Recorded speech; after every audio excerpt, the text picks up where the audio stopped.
व्यावसायिक परीक्षा मंडल या प्रोफेशनल एग्जामिनेशन बोर्ड ने इससे पहले जिन एग्जाम्स में पंचायती राज व्यवस्था पूछी है, उन सभी एग्जाम्स में कंटिन्यूअसली एक टॉपिक बार बार पूछा गया है। उस टॉपिक की अगर अच्छे से तैयारी की जाए तो आप 5 मार्क्स गेन कर सकते हैं। उस टॉपिक का नाम है पंचायती राज से संबंधित प्रमुख समितियां एवं रिपोर्ट के प्रमुख बिंदु, important committees related to Panchayati Raj and key points of report. इस टॉपिक में कमिटीज किस ईयर में बनी हैं, कमिटीज ने क्या इंपॉर्टेंट पॉइंट्स रखे हैं, ये सारी बातें ब्रीफ वे में, स्पेसिफिक वे में आपको देखने को मिलेंगी।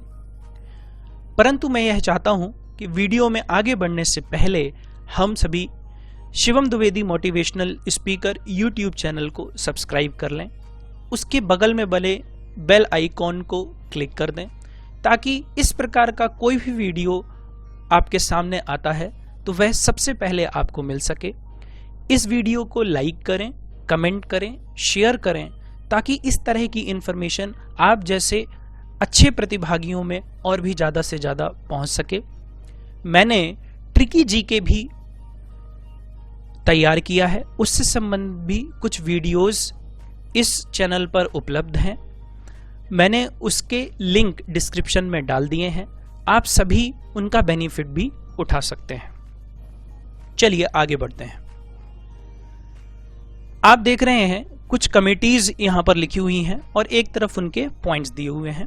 कमिटीज में मैं अगर आपको बताऊं, पंचायती राज व्यवस्था के अंदर 6 सबसे इंपॉर्टेंट कमिटीज दिखाई देती हैं।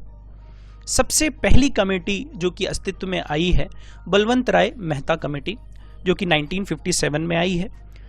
इसने 3 टायर सिस्टम पंचायती राज व्यवस्था को सामने रखा है और जो इसका सेंटर ऑफ आइडिया था वो था डेमोक्रेटिक डिसेंट्रलाइजेशन।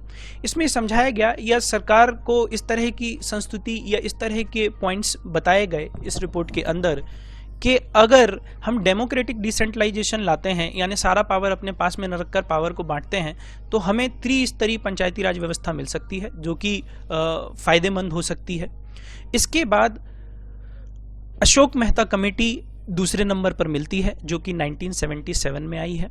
इसने अपनी रिकमेंडेशन में पंचायती राज व्यवस्था को 2 टायर सिस्टम, द्विस्तरीय पंचायती राज व्यवस्था बनाने की रिकमेंडेशन दी है। साथ ही साथ इसने कहा है पंचायती राज व्यवस्था की जो फंडिंग हो वो उस पर नजर रखने के लिए पंचायती राज फाइनेंशियल कॉर्पोरेशन भी बनाया जाए। तीसरे नंबर पर हम दातेवाला कमेटी देखते हैं 1978 में। उसने अपनी तरफ से रिकमेंडेशन दी कि ठीक है, 2 टायर सिस्टम अगर आता है तो कोई प्रॉब्लम नहीं है, लेकिन ब्लॉक को डेवलप करना बहुत जरूरी है और अगर डेवलप करना है तो उसमें प्लानिंग की आवश्यकता होगी। चौथे नंबर पर GVK रॉय कमेटी मिलती है जो कि 1985 में आई है। इसने प्रीवियस सभी कमिटीज के कंपैरिजन में एक सिंपल सा आइडिया रखा और इसने कहा रिवाइवल ऑफ पंचायत्स। इसने कहा जो पंचायत व्यवस्था अभी है, जो सामने खड़ी है, उसमें पुनर्जीवन या रिवाइवल आना चाहिए।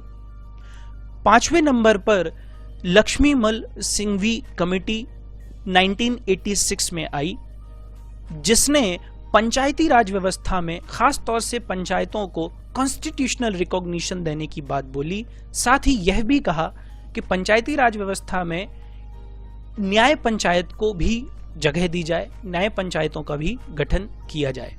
इसी कड़ी में प्रमुख समितियों के अंदर आखिरी समिति CK थुंगन कमेटी 1988 में आई, जिसने स्ट्रांगली रिकमेंड किया Panchayati Raj is subject matter of union, Panchayati Raj का संबंध केंद्र से है।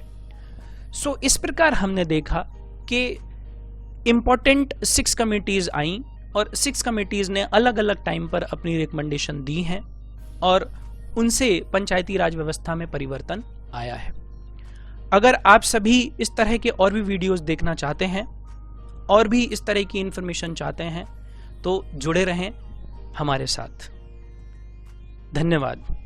All the best.